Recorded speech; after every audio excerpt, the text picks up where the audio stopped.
গ্রামগঞ্জের আনাচে কানাচে যে বহু বিরল প্রতিভারা লুকিয়ে রয়েছে সে কথা বারে বারে প্রমাণ মেলে। আর এই কথা আবারও একবার প্রমাণ হলো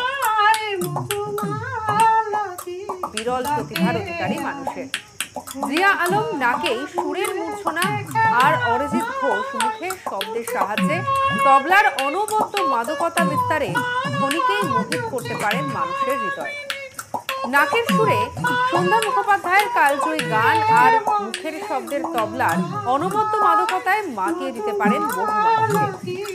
এমনই বিরল দুই প্রতিভার অধিকারী জিয়া আলম এবং অরিজিৎ ঘোষ। উভয়ের বয়স 52 এবং 56 বছর। ইন্দাস ব্লকের গোবিন্দপুর গ্রামে সুর লয় তালের মাতোয়ারা এই বিরল প্রতিভা নাকের সুরে সুর তুলেই একটার পর একটা গান পরিবেশন করে যাচ্ছেন। আর দেখতেই পাচ্ছেন সেই ছবি, জিয়া আলমকে দেখতে পাচ্ছেন, আর অন্যদিকে মুখে তবলায় মাদকতা বিস্তার করে যাচ্ছেন অরিজিৎ ঘোষ। মন্ত্রমুগ্ধ শ্রোতারা, আর হবে নাই বা কেন? এমন অদ্ভুত জলসার আসর প্রায় বিরল। সুরের মূর্ছনা আর তবলার মাদকতা ছড়াচ্ছে জিয়া আলম এবং অরিজিৎ ঘোষ। শুনবো অরিজিৎ ঘোষ কি বলছেন।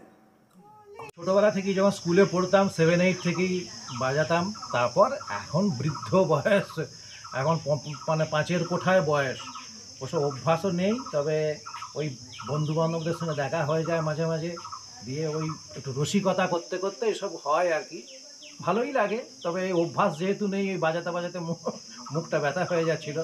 তারপর রেগুলার প্র্যাকটিস থাকলে আরও ভালো হতো। তো এই আর কি, একটু আনন্দ ভাগাভাগি করে নেওয়া। আগামী দিনে কি এই কাজ করবেন? হ্যাঁ, করতেই পারি, না করার কি আছে, এইভাবেই তো সময় কাটছে।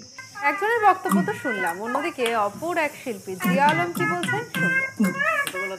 অভ্যাস ছিল, এখন অভ্যাসটা নেই। 3 বন্ধু মিলে করতাম। অবিরচন্দ্র মহিলা কণ্ঠে গানটা করতো, তারপর আমি মহিলা কণ্ঠে গানটা ছেড়ে দিলাম। প্রথম আমি মহিলা কণ্ঠেই গান করতাম, তারপর ও করার পর আমি ছেড়ে দিই। আর অরিজিৎ ঘোষও মুখে তবলা বাজাতো, আমি নাকে সাহায্যে মিউজিকটা দিতাম। এইভাবে আমাদের অভ্যাস ছিল প্রথমের দিকে, এখন আর অভ্যাস নেই। তবে আজকে রবিবারে ছুটির দিনে একটু মজা করার জন্য এগুলো আমরা করলাম। যদি ভুল ত্রুটি হয় তাহলে নিজেকে ক্ষমা করবেন। আগামী দিনে কি আপনি করবেন এসব? হ্যাঁ, আমরা ছুটির দিন হলে ছুটিয়ে আনন্দ করার জন্য করব, বা কেউ যদি আনন্দ পায় তাহলে আমাদের ভালো লাগবে।